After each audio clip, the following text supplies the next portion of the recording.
দক্ষিণ চীন সাগরে এবার অনেকগুলো পরপর কিন্তু টাইফুন আমরা দেখতে পেলাম। আর আজকেও একটি টাইফুন লক্ষ্য করা যাচ্ছে, যার নাম তপা।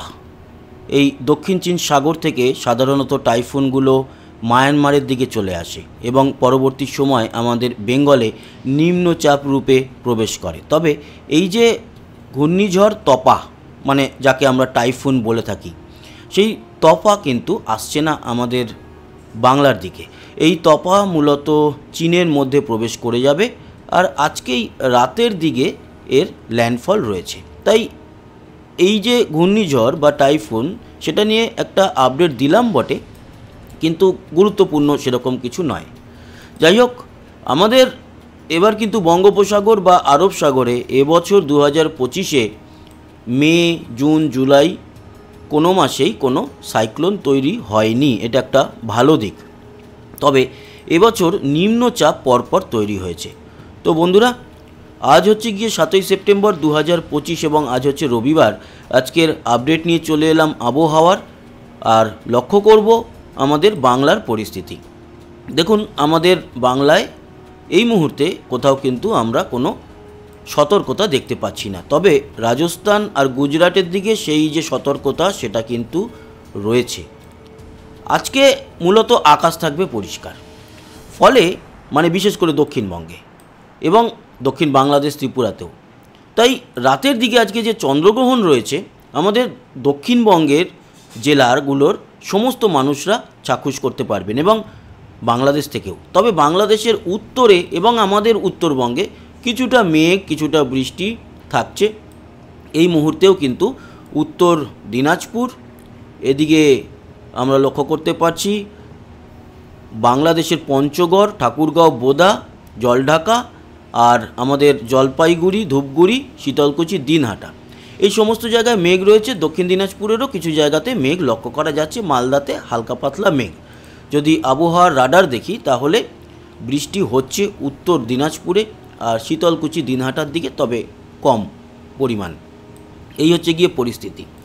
এর পরবর্তী পরিস্থিতি কীরকম থাকবে সেগুলো নিয়ে আলোচনা করি। দক্ষিণবঙ্গে কিন্তু বৃষ্টি থাকছে না। দক্ষিণবঙ্গ থাকছে একেবারেই মেঘমুক্ত আকাশ। দক্ষিণ বাংলাদেশ, ত্রিপুরার ক্ষেত্রেও তাই। বৃষ্টি যেটা রয়েছে সেটা উত্তরবঙ্গে রয়েছে এবং অবশ্যই বাংলাদেশের উত্তরে আর ময়মনসিংহ, সিলেট, মৌলভীবাজার সেই অঞ্চলে, শিলচরে বৃষ্টি থাকছে। হালকা মাঝারি গুয়াহাটি, ডিব্রুগড়ের দিকেও আমরা দেখতে পারবো। এই হচ্ছে পরিস্থিতি। কাল সকাল অবধি যদি দেখি, তাহলে উত্তরবঙ্গ, উত্তর বাংলাদেশ এবং ময়মনসিংহ, সিলেট, শিলচর, ডিব্রুগড় এই অঞ্চলেই বৃষ্টিটা মূলত লক্ষ্য করা যাচ্ছে। দক্ষিণবঙ্গের ক্ষেত্রে বলতে পারি একদমই পরিষ্কার। আর 7 থেকে 9-এ উত্তরবঙ্গের বৃষ্টিটা চলবে। 8 তারিখেও আছে, 9 তারিখেও কিন্তু বৃষ্টি চলবে। 2 দিনাজপুর সহ দার্জিলিং, শিলিগুড়ি, জলপাইগুড়ি, ধূপগুড়ি, কোচবিহার, আলিপুরদুয়ার, হাসিমারা, বক্সাদুয়ার, শীতলকুচি, দিনহাটা, এছাড়া বাংলাদেশের ঠাকুরগাঁও, পঞ্চগড়, বোদা, দিনাজপুর, রংপুর, ঘোড়াঘাট, বগুড়া, সরিষাবাড়ি, ময়মনসিংহ, মদন, কিশোরগঞ্জ, লখাই, মৌলভীবাজার, সিলেট, এছাড়া শিলচর এবং ত্রিপুরাতেও কিন্তু আগামীকাল হালকা মাঝারি বৃষ্টি আমরা লক্ষ্য করতে পারছি। ত্রিপুরাতে তো হালকা মাঝারি বৃষ্টি আমরা কালকেও দেখলাম রয়েছে, মানে আজকে নেই, কালকে রয়েছে। কিন্তু দক্ষিণবঙ্গ থাকছে একেবারে মেঘমুক্ত আকাশ, তাই গরম কিন্তু বাড়ছে। এখন অনেকের প্রশ্ন হলো, উত্তরবঙ্গে তো বৃষ্টি চলছে, দক্ষিণবঙ্গে আবার কবে বৃষ্টি আমরা পাবো? জানিয়ে রাখি, দক্ষিণবঙ্গে আবার কিন্তু আমরা বৃষ্টি পেতে চলেছি মূলত 11 তারিখের পর থেকে। উত্তরবঙ্গের বৃষ্টি 9 থেকে 11ও চলবে।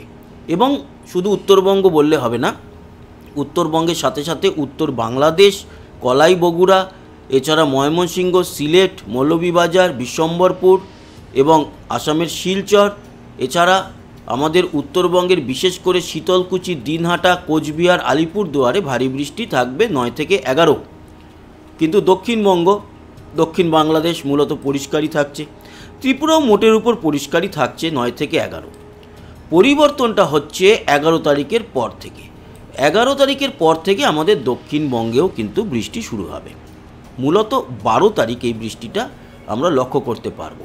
পরিমাণ কম, কিন্তু বৃষ্টি থাকবে। তবে উত্তরবঙ্গের ক্ষেত্রে বলতে পারি উত্তরবঙ্গে টানা বৃষ্টি চলতে থাকবে, তার সাথে উত্তর বাংলাদেশ, সিলেট, এছাড়া ময়মনসিংহ, শিলচর, আসাম জুড়ে টানা বৃষ্টিপাত কিন্তু আমরা লক্ষ্য করতে পারছি। 13 থেকে 15 উত্তরবঙ্গে তখনও বৃষ্টি চলবে, দক্ষিণবঙ্গের বৃষ্টিটা অনেকটা কমছে। 15 থেকে 17 গিয়ে আমরা উত্তরবঙ্গে বা উত্তর বাংলাদেশের বৃষ্টি কিন্তু থামার কোনো লক্ষণ দেখছি না। দক্ষিণবঙ্গেও হালকা মাঝারি বৃষ্টি চলতে থাকবে। উত্তরে কিন্তু ভারী বৃষ্টি প্রতিদিন আমরা দেখতে পাচ্ছি এবং প্রতিনিয়ত এই বৃষ্টিটা লক্ষ্য করা যাচ্ছে। সেক্ষেত্রে বলতে পারি আমাদের দক্ষিণবঙ্গের ক্ষেত্রে খুব একটা বৃষ্টি থাকছে না। ওই 12 তারিখের পর একটু বৃষ্টি বা 11-র পরে, 11 তারিখেও যে খুব একটা কিছু আছে তা নয়, মূলত 12 তারিখেই এই বৃষ্টিটা দেখা যাবে দক্ষিণবঙ্গে এবং 13 তারিখেও খানিকটা থাকবে, 14-15-র দিকে খানিকটা বৃষ্টি আমরা দক্ষিণে দেখতে পারবো। কিন্তু সেই বৃষ্টির পরিমাণ এমন কিছু ভালো নয়, কম, তারপর আবারও পরিষ্কার। কিন্তু প্রতিদিন আমরা উত্তরবঙ্গে বৃষ্টি পেতে চলেছি, ফলে দক্ষিণের দিকে গরম বাড়লেও উত্তরের দিকে কিন্তু পরিস্থিতি একটু ঠান্ডা থাকবে আর জল দাঁড়ানোর একটা প্রবণতা লক্ষ্য করা যাবে। আর মনে হচ্ছে যেই বৃষ্টি আমরা এই টানা কয়েকদিন ধরে দেখতে পাচ্ছি উত্তরে, তাতে উত্তরবঙ্গে, উত্তর বাংলাদেশ, সিলেটের দিকে বন্যা পরিস্থিতি তৈরি হতে পারে। তো এটা কিন্তু আমরা লক্ষ্য করতে পারলাম। এই গেল গিয়ে আপডেট। আজকের যে বৃষ্টি সেটা কিন্তু মূলত উত্তরবঙ্গের ক্ষেত্রেই আমরা লক্ষ্য করেছি, দক্ষিণবঙ্গে সেরকম কিছু নেই, দক্ষিণ বাংলাদেশেও সেরকম কিছু নেই। আর কালকেও যেটা বললাম যে কালকে ত্রিপুরাতে হালকা মাঝারি বৃষ্টি থাকলেও দক্ষিণে কিছু নেই। উত্তরবঙ্গের বৃষ্টিটা প্রতিদিন চলতে থাকবে, প্রতিদিন কম বেশি প্রতিদিনই কিন্তু এই বৃষ্টিটা লক্ষ্য করা যাবে। এবার আসি তাপমাত্রা। তাপমাত্রা আজকে যেটা লক্ষ্য করা যাচ্ছে দক্ষিণবঙ্গে 33 পার করে গেছে, 32-33-এর উপরে আমাদের দক্ষিণবঙ্গ, তার মানে গরম এবার বাড়ছে।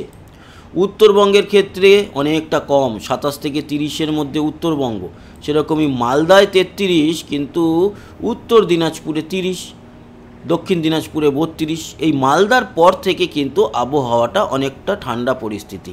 সেরকম বাংলাদেশের উত্তরে 32, ঢাকায় 34 এবং 30 থেকে 32-এর মধ্যে মোটামুটি দক্ষিণ বাংলাদেশ রয়েছে, সিলেটও 32, কুমিল্লা সেনবাগ 32, চট্টগ্রাম মহেশখালীর দিকটায় 30 রয়েছে তাপমাত্রা, ত্রিপুরাতে রয়েছে 32-এর মতো, শিলচর 32 এবং আসাম জুড়ে 29 থেকে 31-এর মধ্যে তাপমাত্রা। আগামীকাল 8 তারিখ, আগামীকালকেও কিন্তু তাপমাত্রা এরকমই থাকবে আজকের মতো এবং উত্তরোত্তর তাপমাত্রা 1 ডিগ্রি 2 ডিগ্রি করে বাড়বে। আবার কবে তাপমাত্রা আমরা একটু বেটার পাবো সেটা দেখে নিই। প্রতিদিনই এখন 10 তারিখ 11 তারিখ অবধি ভালোই গরম। 12 তারিখের বৃষ্টির জন্য দুপুরে যেহেতু বৃষ্টি আছে আমাদের দক্ষিণবঙ্গে এক ধাক্কায় 29-এ চলে আসবে, 28-29-এ চলে আসবে আমাদের দক্ষিণবঙ্গ। তার মানে সেই 12 তারিখের আগে কিন্তু গরম আমাদেরকে একটু ভোগাবে। তো এই হচ্ছে কি আজকের আবহাওয়ার আপডেট আপনাদের জানালাম। আশা করি এই আপডেট আপনাদের কাজে লেগেছে। সবাই ভালো থাকবেন, সুস্থ থাকবেন, আবার দেখা হবে।